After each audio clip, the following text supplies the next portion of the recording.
Hello and welcome to the Face Building Podcast, episode 17, with your amazing and lovely hosts, Vladi Kuna and Norman, Gräter. And today we want to kick it off with one of our favorite mentors and authors, and his name is Neville Goddard. And if you're into spiritual growth, you probably fell over one of his books already. If not, you should do that. I think Neville is not an author to start with. If you're just starting, maybe you want to start with The Secret or other great books, because his way of writing things is so beautiful and so deep that you might have issues to get it in the beginning. But the further you go, the easier it is. And we want to start with a beautiful quote from one of his books, The Power of Awareness. And the quote is this: "The cornerstone on which all things are based is man's concept of himself. He acts as he does, and he has the experiences that he does because his self-concept is what it is, and for no other reason. Had he a different self-concept, he would act differently. A change in self-concept automatically alters his future." Now, what can we get out of this beautiful quote, Vladi? I love the quote, and it's our passionate subject. Concept of self, you maybe heard people referring as a self-image or self-identity. It really is pretty much the same thing. Just wanted to clarify, because I remember when I started studying, I started comparing this and I wasn't sure whether people refer to the same thing. So yes, we do refer to the same thing. What is the picture you hold of yourself in your mind? Now, you've heard us saying this many times, that mind thinks in pictures. What does it mean? If I tell you go and walk towards your front door, you're not going to see the letters FRONTDOOR. You're going to see a picture of the door. Now, step further, because if we want to be successful, I shouldn't say if, but when we decide to be successful, just achieve some goals, we all have goals. I hope you guys all have goals. It's, do you have a clear picture in your mind? What does success mean to you? What does being happily in love means to you? And I know we talk about these many subjects, or what does healthy mean to you?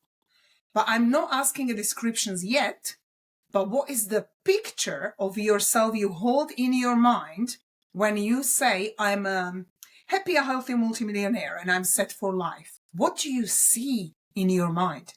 This is so crucially important, because we all have this identity. We have the way we see ourselves.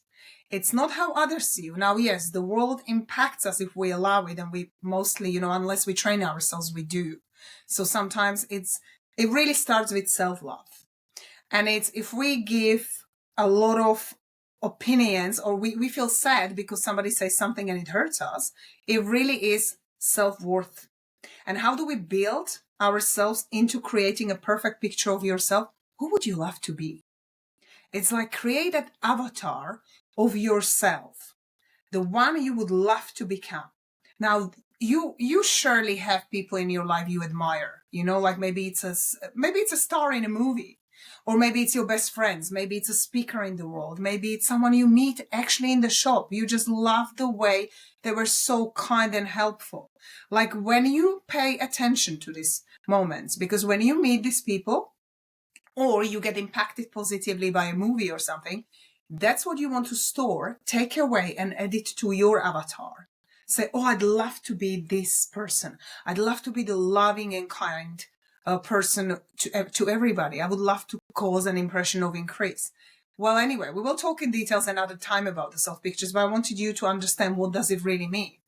So now that stored pictures in your mind is what's going to drive you. So you set a new goal, and this picture is actually everything.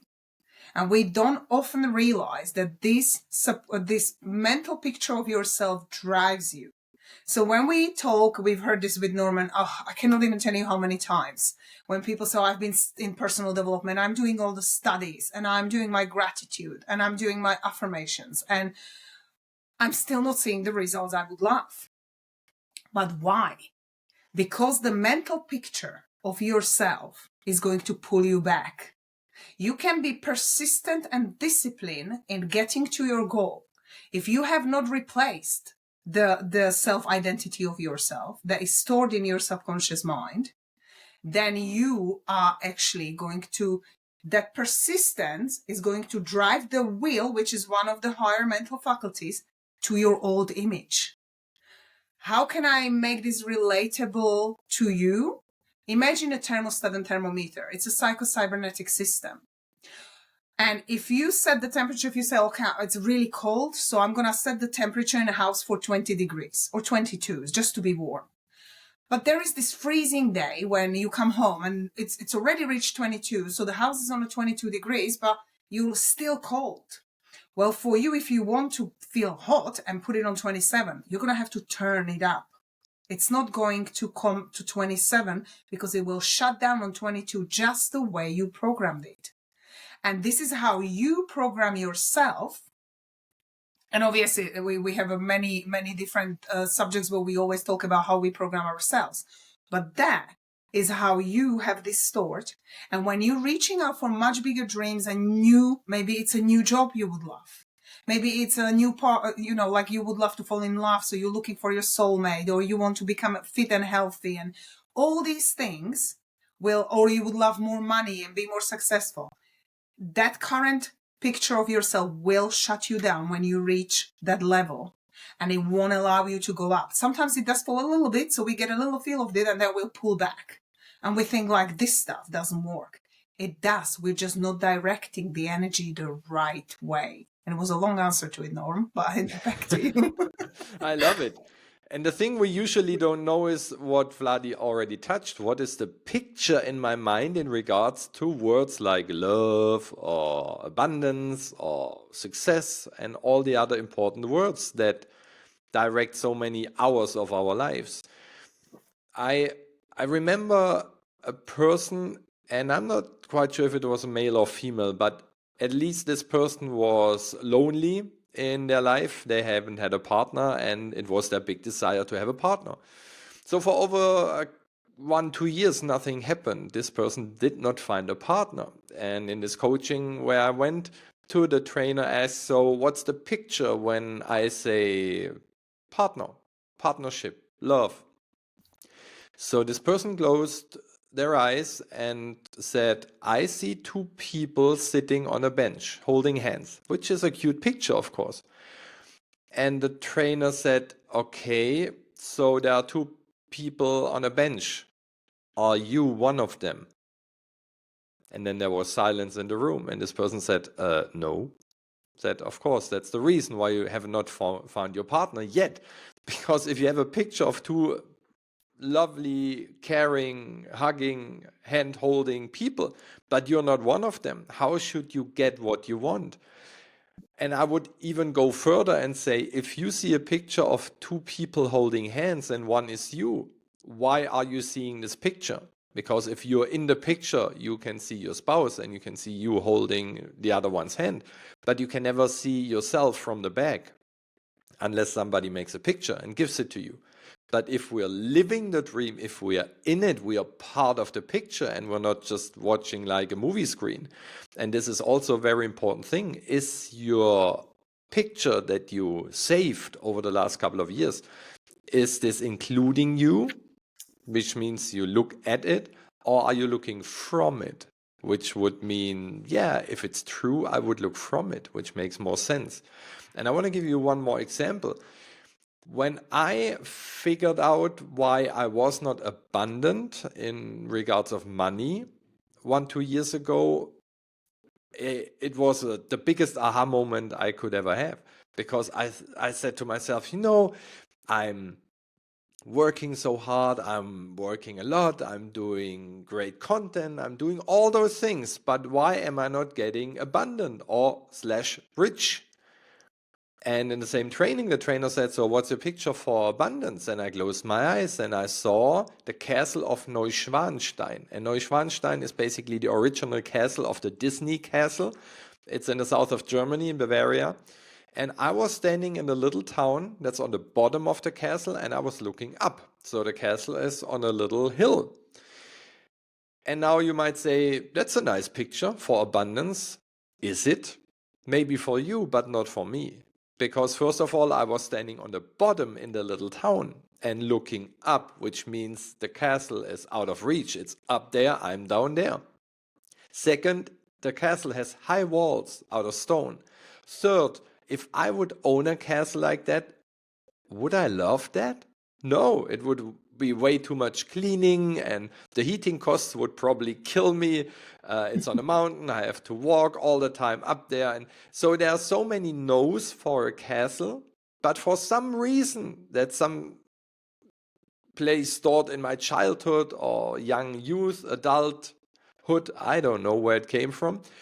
But the picture of Neuschwanstein was connected to abundance, which means whenever I say the I am statements, I am abundant, I am rich, I am abundant, I am rich. Always when I say abundant or rich, this picture popped up, but it does not obviously pop up that I see it. It just subconsciously pops up, like Vladi said. It's the 22 degrees. It always goes back to the picture. And now there's a second checkup in my brain. Am I willing and able and would I love to achieve this picture? So whenever I said, I am rich, I'm abundant, this picture popped up subconsciously and I did not realize that. And every time the picture came up, my mind said, castle, we don't want to have that. So my mind was sabotaging my success in regards of abundance and being rich. So it's so important that you really take a couple of minutes, sit down, close your eyes, and if you have someone around, your partner, a good friend, a neighbor, just ask them.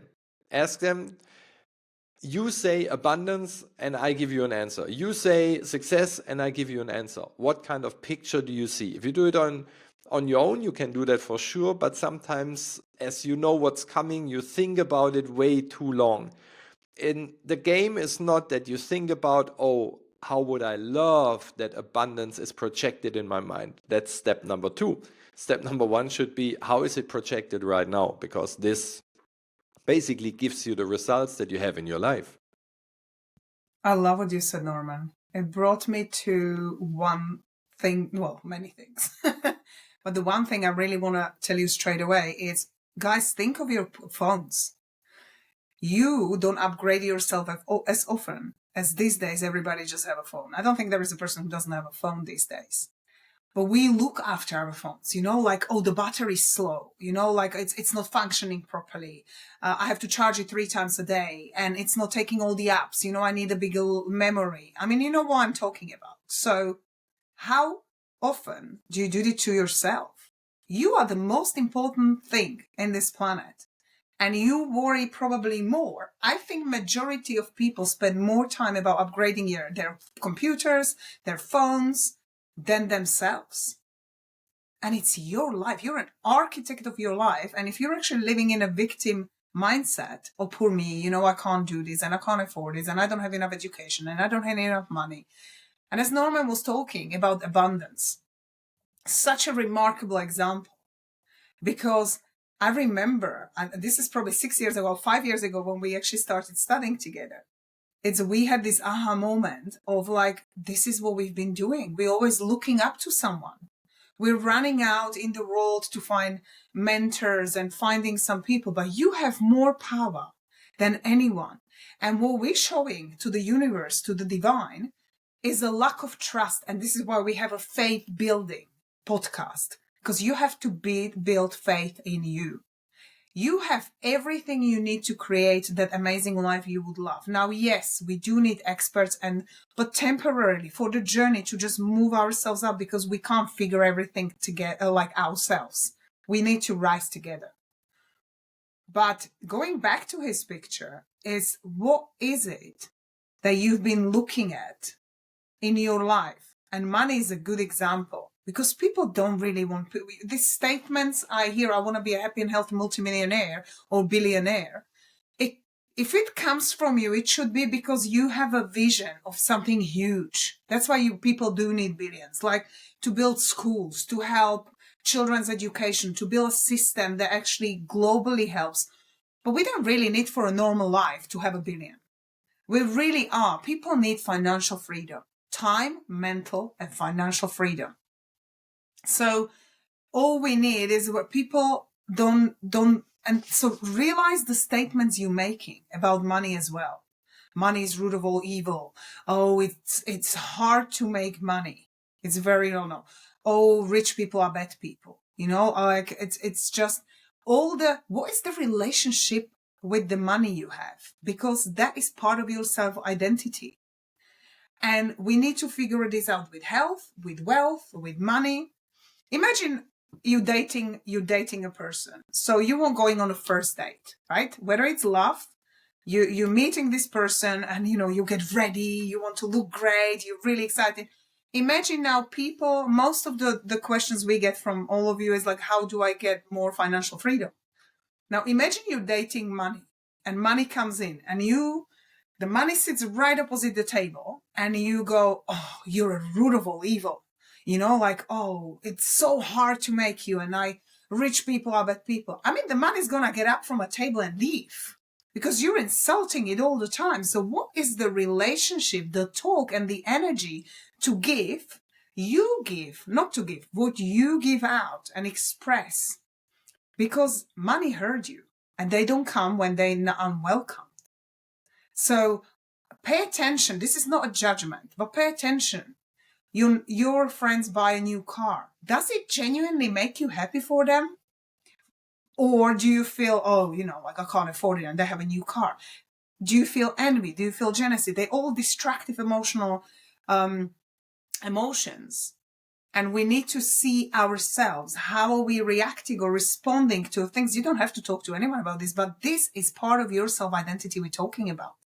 And then when it comes to, I would absolutely love more of this, then what is the personality, the current you that is filled with? Because you're filling it with all these beliefs and emotions and it can't reset itself. That's how it functions. It's the program you give it, you download the app is taking your space in the phone.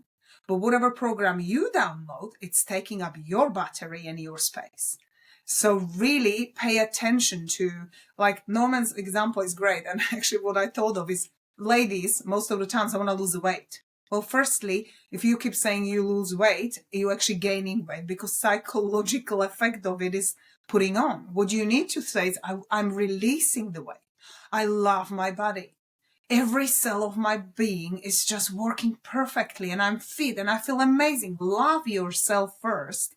And then the body will give it back to you because it's anything. Children, people, animals, if we feel loved, even your plants, you give it love, they will bloom. Wherever love is present, wherever that thing is that is in talk, is going to bloom, regardless. And be very aware of what words you choose, like Vladi just said. If you say, I want to lose weight, the universe will say, of course you can lose weight. But to lose more weight, you have to gain weight again, to lose weight again. It's this yo-yo effect, what we would say in Germany. You lose weight, you gain weight, you lose weight, you gain weight. Yes, because you cannot just lose weight without any end. So at one point, you have to gain weight to get your desired wish to lose weight. Make sense? And what you also said, Vladi, about money, and if money sits on the table, how about money would be a good friend? And you can exchange money with love or with relationship or success, whatever you want to attract in your life. If money would be a good friend, and like Vladi already shared, and you would pull out your belief-based statements, money is the root of all evil, the last shirt has no pocket, all rich people are filthy and dangerous and criminals. If you would tell this to a good friend, this good friend would turn away and go to the neighbor. And the neighbor would open the door and would say, oh my gosh, money is here, come on in. Call your relatives, bring gold, bring silver, bring bitcoins, bring whoever. And then you look at your neighbor and you're jealous. You're jealous at him because he has the success that you actually want. But by doing that, you send out feelings, emotions of lack, which means money does not come back to you, but it stays with the neighbor. And I want to give you one little idea or one little homework idea that you can do that I usually use in my workshops. Imagine from the place where you currently live to the let's say to the railroad station or to a bus station. Bus station might be closer. I think that whoever listens to our podcast has a bus station around their house somewhere. Can you imagine that between your home and the bus station you can find 1 penny or 1 cent on the street? And if you say, yeah, I can believe that, perfect. How about 5 cents or 5 pennies? And I realized in my workshops already with 5 or 10 cents or pennies, people start to drop out. So they don't raise their arm again. They say, no, I don't believe. Like 50 cents, 50 pennies. No, don't believe that. So I go up and up and up. And usually the limit is around about 1,000. Because then people say, I don't believe that that you can find 1,000 pounds or euros or dollars on the street between here and the bus station. And the reason is what Vladi touched on earlier. You have never found 1,000 between your house and the bus station, which means your brain says, no, it's impossible. And then you come up with quite silly, or on your side, smart ideas to say, yeah, a coin is something different. If a coin drops, it stays. But if it's a note, a bill, it will fly off. Yeah, it can fly right into your arms, but if you don't believe it, it won't happen. Which means you can find out where your thermostat is set in regards to money. And the same in regards to love. Can you believe that you will meet your love this afternoon? No, I'm not leaving the house. Where should this person come from? Okay, there's your mindset. So why should the universe send you the mailman or the mailwoman or taxi driver or whoever, I don't know, the Amazon man? If you don't believe it, can you enlarge your way of thinking about yourself and the things that are in your life that you see in your future just by saying, of course, it's possible, what Vladi shared earlier. Do you have the faith that money is laying on the ground? And even if you're not spiritual yet and you say, yeah, I don't believe in this law of attraction and money is on the way. If you're not focused that you say, I am the luckiest person alive and money is laying everywhere on the ground, you don't put your focus down, which means you're looking into your phone, what Vladi shared earlier also with the phone, so important. And you don't look on the ground and say, where are you, money?